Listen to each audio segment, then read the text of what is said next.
Israel and Hamas have agreed to the Trump peace plan, but no one thought executing it would be easy, and it's already running into trouble. Israel and President Trump complained today that the return of Israelis who died in captivity has been too slow. Only 8 of 28 bodies have been turned over so far. The Israelis call that a violation, and as a result, they reportedly will allow only 300 trucks to bring aid into Gaza. That is half of what the agreement calls for. They also delayed the reopening of the southern border crossing into Egypt. CBS Mornings co-host Tony Dokoupil joined Israeli Prime Minister Benjamin Netanyahu as he visited some of the former Israeli hostages in the hospital. Then Tony and Netanyahu sat down for an exclusive interview. And Tony joins us from Jerusalem. Tony?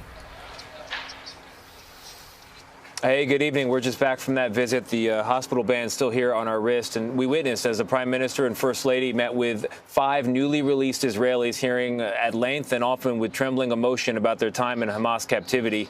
And then in the hallway, just before sitting down, we asked about that ceasefire agreement you just mentioned. Does it still hold? It does, the Prime Minister told us, for now.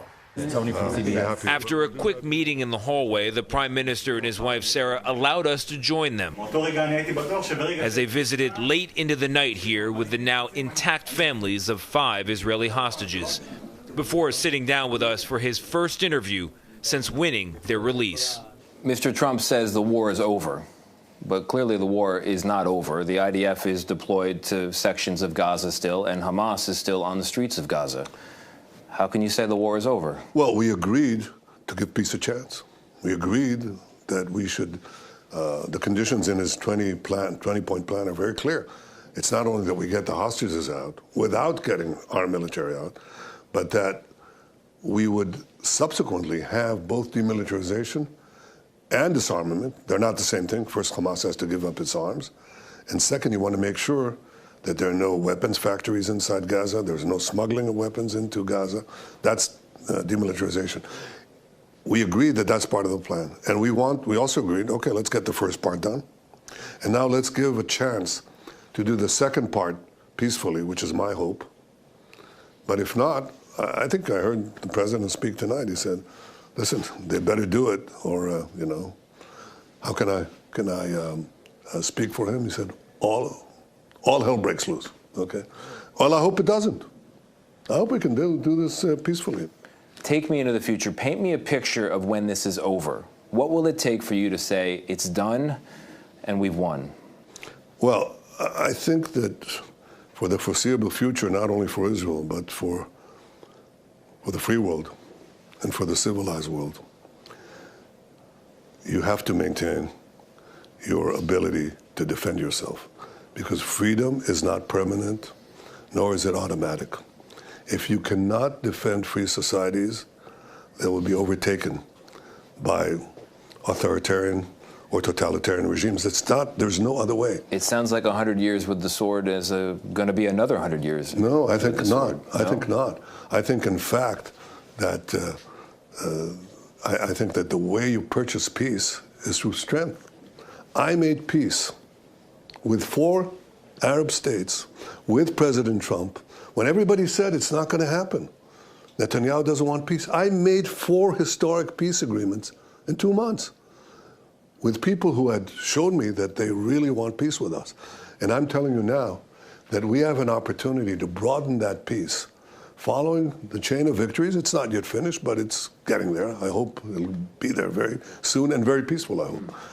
I think we have an opportunity to make peace with many, many more. And that will be, I think, the greatest gift we can bring the people of Israel, the people of the region, and the people of the world. We also asked him about something President Trump said at the Knesset a day or 2 earlier, that he's not easy to work with. He told me he hopes Trump says that because on matters that pertain to Israel and the Jewish people, he says he is very tough. Speaking of tough, back to the agreement. Hamas says there's a reason the return of dead hostages is taking longer than Israel wants. Locating them is difficult. Debora Patta has more on that. Good evening, Tony. Well, as of now, Hamas has only handed back 8 bodies. So that's nowhere near the mark that they were supposed to. We know that in addition to the more than 67,000 people killed in Gaza, there are many still missing. And we spoke to Israeli hostage negotiator Gershom Baskin, who told us that the reality is some bodies, sadly, may never be recovered. Somewhere in this landscape of ruin and loss are the bodies of the remaining hostages. There are 2 things that we have to be aware of. Many of the Hamas commanders who were responsible for burying these Israeli hostages are no longer alive. They were killed by the Israelis. And the second thing is that there are thousands of Gazans who are unaccounted for, who are believed to be buried underneath the rubble of buildings that Israel bombed. The Palestinian Central Bureau of Statistics says there are more than 11,000 people still missing in Gaza. And first responders, who for more than 2 years were rushing in to save lives, are now searching for the dead. But it's not easy when over 90% of the buildings have been damaged or destroyed, and there are only the most rudimentary tools available.